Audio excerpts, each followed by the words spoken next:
ને માય અમારા આરતરામ મહારાજ સાથે નામી નામી સર્વ સંતગણ સુંદર ભજન સત્સંગનો માહોલ જમ્યો. જે આપણને જે મળવાનું હતું સંતોએ સાચા દિલથી ને સાચા ભાવથી આપણને રોપ્યું. પોતાના હોય તો સાહેબ જે હોય ને નીકળી જાય. જેને નથી જ લેવું તે આગળ શબ્દ નીકળતો હોય પાછો પડે,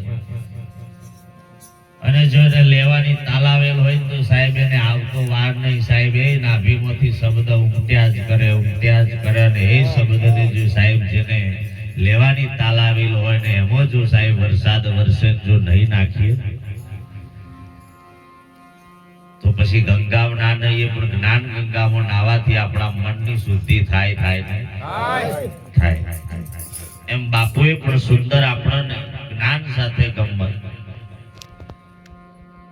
આપણે વિચાર કરીએ કે જો સાહેબ એક દેહની આટલી બધી ઉંમર થઈ છતાં પણ જો સાહેબ કીધું છે જો મન મોદું પડી ગયું તો અને આધાર પછી કશું નહીં. આ પણ મોદું પડે પણ મન મક્કમ રાખીએ, જઈએ સદગુરુના દેશમાં જઈ જે પણ કઈ મોજ મળે છે સત્યની રાહ જો આપણને મળતી હોય તો એ જગ્યાએ જવા કચાશ રાખવી. ભલે ચાલતો ચાલતો દેહ પડી જાય, ભજનમાં બેહતોય જો સાહેબ આપણો છુટકારો થઈ જાય, સમજી લો કે આપણું જીવન ધન બની. બાકી સંતો મહાપુરુષો કહેવામાં કોઈ બાકી મિલતા જ નથી. ઉદાહરણ બાપુએ પણ સુંદર વાત કરી, અને આ આગળ તો બધા ઉપદેશી ને અનુભવી હોય એમાં તો કશું કહેવાનું ના હોય. આનંદ આનંદ ને આનંદ. અને મને બીજું કોઈ નહીં. અહીં આવું ને એટલે મને એમ થાય કે બસ પરિવારમાં આવી જાય, હવે કોઈ માથાકૂટ એકબીજાને જોઈને અમને એમ થાય આનંદ થઈ જાય, બીજું કોઈ નહીં. મળીએ છીએ ને એ જ મને મહત્વ લાગે. બસ કોઈના હું તો એટલું કહું, વેરી ના બનો પણ પ્રેમી બનો. પ્રેમી બની જગમાં જીતે નીકળો. જગત ધારે તો તારણ, ધારણ તો ડુબાડી નાખે, એટલો પાવર જગતમાં છે. પણ જગતમાં આપણે કઈ રીતે રહેવું છે કે કાદવમાંથી જ્યારે સાહેબ કમળ ખીલતું હોય પણ સાહેબ એ પાણીને સ્પર્શ ના થતું હોય એ રીતે રહીને બહાર નીકળી જવાનું. ગુલાબનો ફૂલ કોંટામાં જ નીકળે. કોંટા બરોબર પોંદડામાં હોય પણ મય ફૂલ તો એ મોહિત ખીલે છે, હે ને? પણ એ ખીલે છે તમે જો એના પર કેટલું આપણને સુગંધથી માણસ રાજી છે, ભલે કોટા ગમે તેટલા હોય. ભક્તિ કોઈના બીજાના ઘેરથી નહીં, પોતાના ઘેરથી શરૂઆત થઈ છે.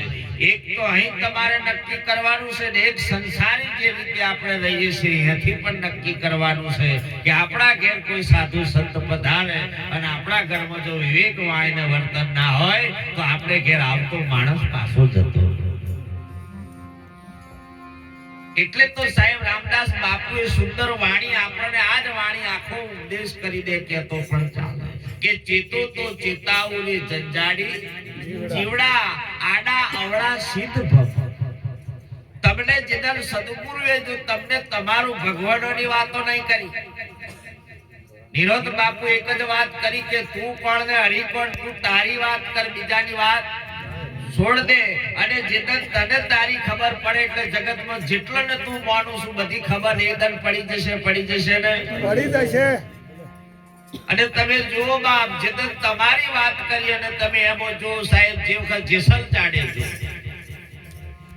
સતી તોરલે અને સાહેબ સ્વાન કરી હતી, બધામાં હરણામાં બતાયો, મોરમાં બતાયો, ચમ પથ્થરમાં ના કહ્યું, મૂર્તિમાં ના કહ્યું.